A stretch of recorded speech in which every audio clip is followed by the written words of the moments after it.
Drink responsibility atau enjoy responsibility itu slogan dari Heineken yang biasa ada di pertandingan-pertandingan UCL, khususnya kayak di negara Turki atau Prancis.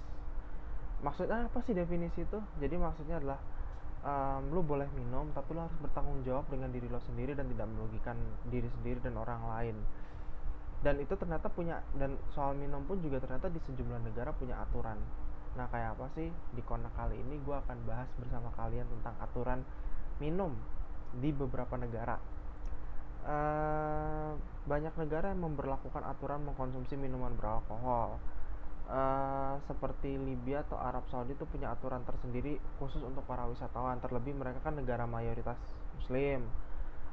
Beberapa aturan ini cukup unik tapi tetap harus diikuti, karena kalau enggak kalian bisa kena hukuman juga. Jadi untuk kalian yang pengen mengkonsumsi alkohol, paling enggak dan di luar Indonesia, kalian harus ikuti aturan-aturan ini, karena salah-salah kalian bisa dikena masuk penjara. Oke, pertama kita ke negara yang paling dekat sama tetangga kita, itu paling dekat sama kita, Australia. Kalau di Australia, setelah jam 12 malam, Australia memberlakukan aturan dilarang memesan koktail atau minuman beralkohol lain, karena melayani orang-orang yang memesan minuman beralkohol setelah tengah malam itu termasuk melanggar hukum. Apalagi kita tahu banyak banget kasus-kasus kecelakaan di tengah malam gara-gara akibat minum alkohol. Jadi Australia memberlakukan aturan itu untuk seluruh negara bagiannya. Terus di uh, US, khususnya di bagian Colorado, uh, hewan kuda tidak hanya digunakan sebagai peliharaan tapi juga mode transportasi. Kalau kamu ketangkep menunggang kuda dalam keadaan mabok, maka kamu dikenakan sebagai pasal mengemudi dalam keadaan mabok. Jadi di Colorado tuh kalau lo naik kuda sambil mabok itu nggak boleh. Nah, di tetangga kita yang lain di Malaysia, kalau ketangkep lagi nyetir atau lagi nunggang motor dalam keadaan mabok di Malaysia, lo dengan istri dan pasangan lo itu bakal dipenjara juga. Kalau berjalan lebih jauh ke arah selatan, anggota keluarga yang lainnya juga bisa ikuti penjara. Jadi ini hukuman satu paket keluarga. Kalau di Malaysia emang ketat, apalagi soal alkohol, dan negara mereka kan kita tahu syariat muslimnya kuat.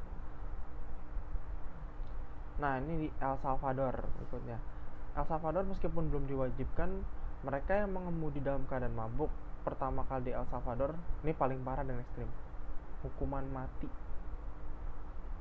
Jadi bener-bener buat teman-teman hati-hati ya kalau kalian datang ke El Salvador terus minum sampai mabok. Kalau kalian ketahuan dan nyetir sambil mabok di El Salvador, kalian siap untuk tinggal nama besoknya. Nah, kita ke Amerika lagi, di Oklahoma. Oke, di Oklahoma ada undang-undang di mana melarang penjualan bir dingin dengan alkohol di atas 4%. Berdasar volumenya itu berarti ya lu harus mendinginkan birnya dulu di rumah.